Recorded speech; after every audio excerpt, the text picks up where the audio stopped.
নমস্কার সবাইকে, কেমন আছো তোমরা সবাই? আশা করছি খুব ভালো আছো। আমার নতুন একটা ভিডিওতে অনেক অনেক স্বাগত। তোমাদের সাথে শেয়ার করেছিলাম যে মামা শ্বশুর বাড়িতে কালী পুজো আছে, সেই জন্য যেদিন কালী পুজো ওই দিন বিকালবেলা আমরা বাইকে করে দুজনে বেরিয়ে পড়েছি মামার বাড়ি যাওয়ার উদ্দেশ্য ওই বিকাল দিকে। আর দুই মা ট্রেনে যাচ্ছে, মানে আমার শাশুড়ি মা আর আমার মা দুজনে ট্রেনে যাচ্ছে। আর আগের দিনই শ্বশুরমশাই চলে গিয়েছিলেন, তো সেই জন্য আমরা চারজন পরের দিনই যাচ্ছি। আর এই জায়গাটা দেখো, এটা হচ্ছে আন্দুলপোতার সাইডে। যারা আর কি এদিকে এসেছো তারাই আর চিনবে। আমি কিন্তু প্রথমবার এসেছি, আর যারা বসিরহাটের সাইডে থাকো তারা অবশ্যই চিনবে। আর আমি এই জায়গাটা প্রথমবার এসেছি।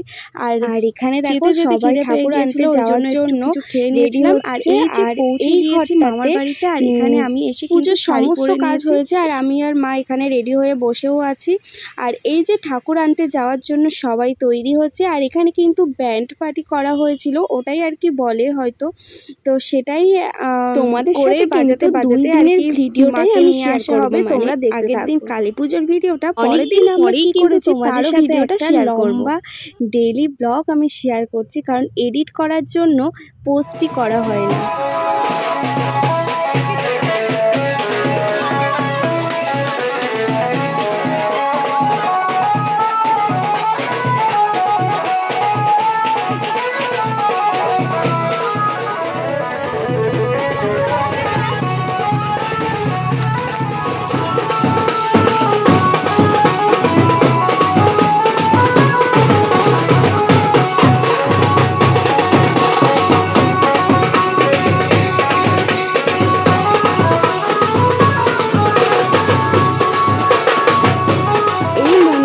থেকে মানে এই বাড়িতে এসে মাকে পুজো করার জন্য পারমিশন দেওয়া হয়, তারপরেই আর কি ঠাকুর আনতে যাওয়া হয়।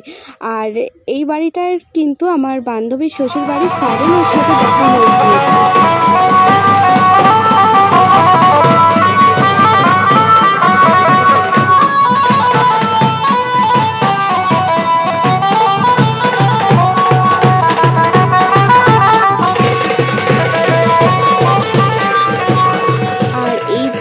পৌঁছেও গিয়েছি মাকে আনতে। আর মুখটা দেখো কতটা মিষ্টি। আমি তো আগেই বললাম যে ওই যে বাড়িটাতে আমরা পারমিশন নিতে গিয়েছিলাম ওটা হচ্ছে আমার বান্ধবীর শ্বশুর বাড়ি। আমরা জানতামও না, মানে আমি আমার হাজব্যান্ড দুজনেই কেউ জানতাম না। ওর সাথে তো আমার কলেজ লাইফ থেকেই পরিচয়, কিন্তু জানতাম না যে ওটাই ওর শ্বশুর বাড়িতে। ফটো দিত, দেখতাম, কিন্তু হঠাৎ দেখা হয়ে গেল এই প্রথমবার মামার বাড়ির। এরপরে দুজনের সাথে কিন্তু এই প্রথম দেখা হলো।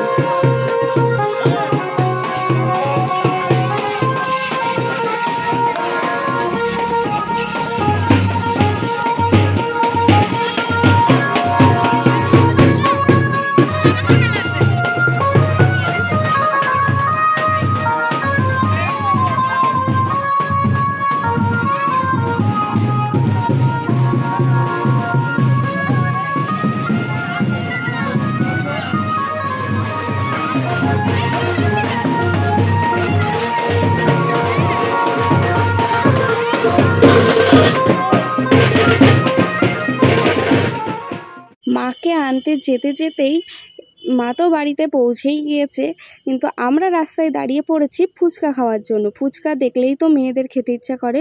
তো এখানে মাসি আর আমার এক ননদ, আমার যা, আমি সবাই মিলে আর কি, আর আমার ভাসুরও ছিল, বর তো খাইনি, এক রাখ মতো আমার কাছ থেকে খেয়েছে। তো আমরা সবাই এখানে ফুচকা খাচ্ছি। তারপর এই যে ওকে বলেছিলাম একটা ভিডিও করতে, তা এইরকম ভিডিও করে দিয়েছে। তারপর আমি আবার সোজা করে করছি। আর এই যে ফোনটা দিয়ে কথা বলছি, তার নাম হচ্ছে ভিডিওটা করলাম, আর বরের নাম হচ্ছে অয়ন। দুজনের মধ্যে নামের কতটাই মিল। আর ও ভিডিওটা দেখলে অবশ্যই বুঝতে পারবে। আর আমি সেই মুহূর্তে কোনো রকম ভিডিও করিনি, আর সেই মুহূর্তে করাও যায় না। আর আমি ওরকম কমফোর্টেবল হয়ে উঠিনি, কারণ অনেক দিন পর দেখা হয়েছিল। আমরা আর কি চারজনে, ওর বর, ও, আমি, আমার হাজব্যান্ড সবাই মিলে আর কি গল্প করতেই ব্যস্ত ছিলাম। তো সেই কারণে আর ভিডিও করার কথাটা মাথায় আসেনি, কিন্তু মন্দিরটার একটা ভিডিও করে রাখলাম, কারণ ফটোতে দেখলাম তো, আজ আমার ভিডিওতেও তোমাদেরকে শেয়ার করে দিলাম। পুজো হবে বলে এখানে এই যে আমাদের বাট আমরা কিন্তু সারা রাত জাগতে পারিনি, নিয়ে ও খাওয়া দাওয়া করে ঘুমিয়ে পড়েছিলাম। আর এটা হচ্ছে নেক্সট দিনের ভিডিও, কারণ ঘুমিয়ে পড়েছিলাম এই জন্য যে আমাদের ভীষণ টায়ার্ড লাগছিল, আমার শরীরটা খারাপ হয়ে গিয়েছিল, মাথা ব্যথা শুরু হয়েছিল, কারণ ওই যে ব্যান্ডের আওয়াজটা আমার বিশেষ করে খুবই একটু প্রবলেম শুরু হয়ে যায় অত আওয়াজে। আর এই যে সকালবেলা উঠে ফ্রেশ হয়ে তা এখানে ফল প্রসাদ, লুচি, খিচুড়ি যেসব প্রসাদগুলো হয় খাচ্ছিলাম। মনে আছে, কিন্তু আমি সেই মোমেন্টে কোনো রকম ভিডিও করিনি, কারণ আমার প্রচণ্ড শরীর খারাপ হয়ে গিয়েছিল। এখানে মাকে বিসর্জনে নিয়ে যাওয়ার জন্য এখানে দেখো সেম ব্যান্ড পার্টি করে যেভাবে আনা হয় সেভাবেই আর কি আনন্দ করতে করতে, মনে তো দুঃখ থাকে, তার সত্ত্বেও এই পুজোটা তো প্রত্যেক বছরই আর কি মামার বাড়িতে হয়, আমি শুনেছি, দেখেওছি ভিডিও ফটোতে। তো এখানে সেটাই আর কি সবাই মজা করছে, নাচ করছে। তারপর এখানে আবির খেলতে খেলতে আর কি মাকে বিসর্জনে নিয়ে যাওয়া হয়। তোমাদের সাথে তো শেয়ার করবই সবটা, কিন্তু সব কিছু তো ভিডিও করা সম্ভব হয় না, কিন্তু যতটা যা পারি সব তোমাদের সাথে শেয়ার করার চেষ্টা করছি। এখানে কিন্তু মায়ের বরণ পর্ব এরপরে শুরু হয়ে যাবে। আর এই যে এ হচ্ছে মামার মেয়ে, মানে হচ্ছে আমার মামা শ্বশুরের মেয়ে। তারপরে বরণ পর্ব হয়ে যাওয়ার পরে সিঁদুর খেলা শুরু হবে।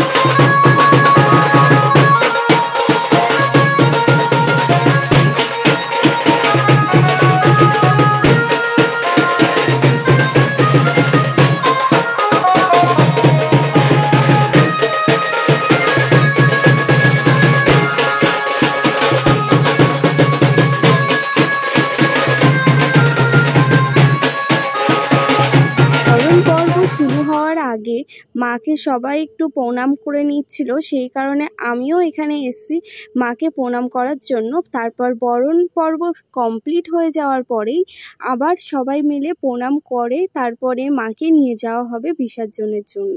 শ্বশুরবাড়ির দিক থেকে শুনলাম যে আগে নাকি আরও বেশি আনন্দ হতো এই পুজোটা।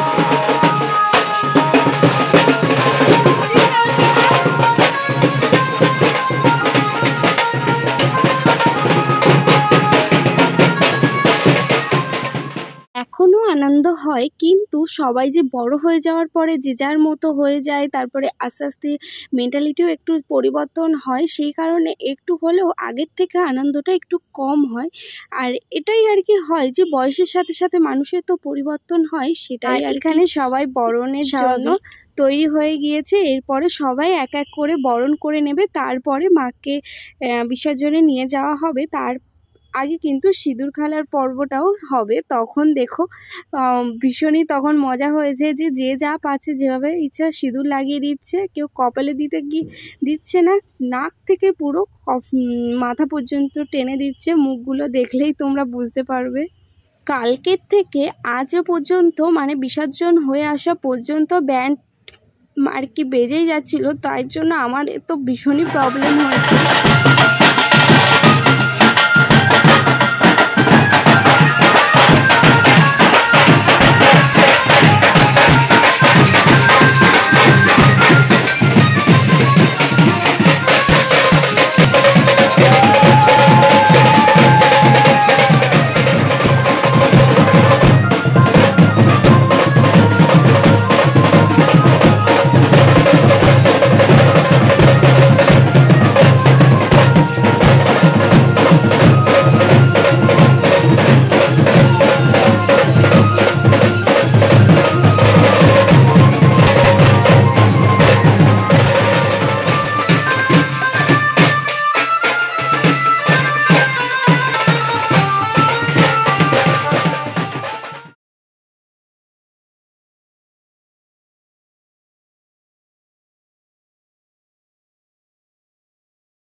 দেখো এই পর্যন্ত ঠিক ছিল, কারণ মাসিরা সবাই দিচ্ছিল।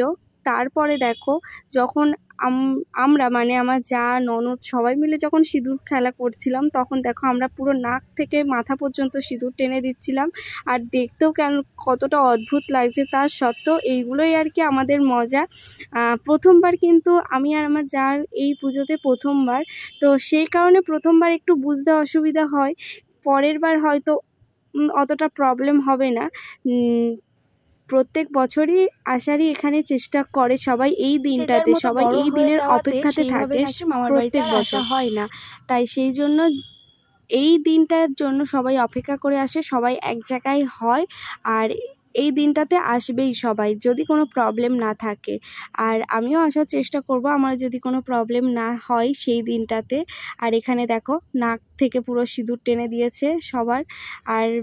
আর কি মা মাসি যারা আছে তাদের কিন্তু না, এই আমি, আমার যা, ননদ, তারপর আরও যারা যারা আছে আমাদের বয়সের সবার কিন্তু ওই একই অবস্থা, পুরো নাক থেকে সিঁদুর টেনে দিয়েছে।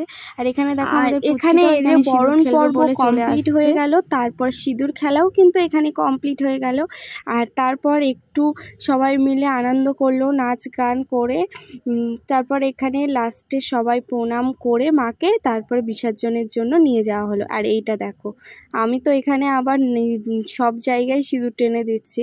সবার লাস্টে আমরা দুজনে এখানে প্রণাম করে নিয়েছি মাকে, তারপর বিসর্জনের জন্য আমরা সবাই মিলে কোনো কিছু আসছে বা আসবে এই জিনিসটাই ভালো লাগবে, কিন্তু সেই জিনিসটা যখন হয়ে যায় বা চলে যায় তারপরে কিন্তু আর ভালো লাগে না।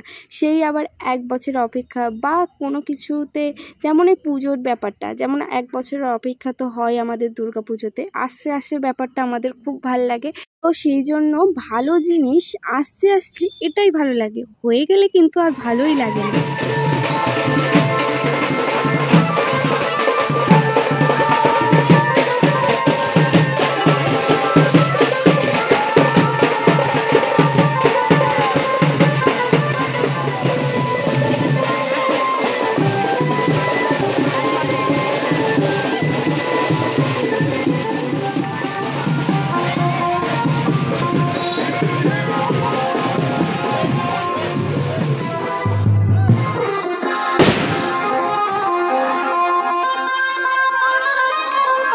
আর এখানটাতে দেখো আমার কি অবস্থা, পুরো ভূত হয়ে গিয়েছি রং মেখে।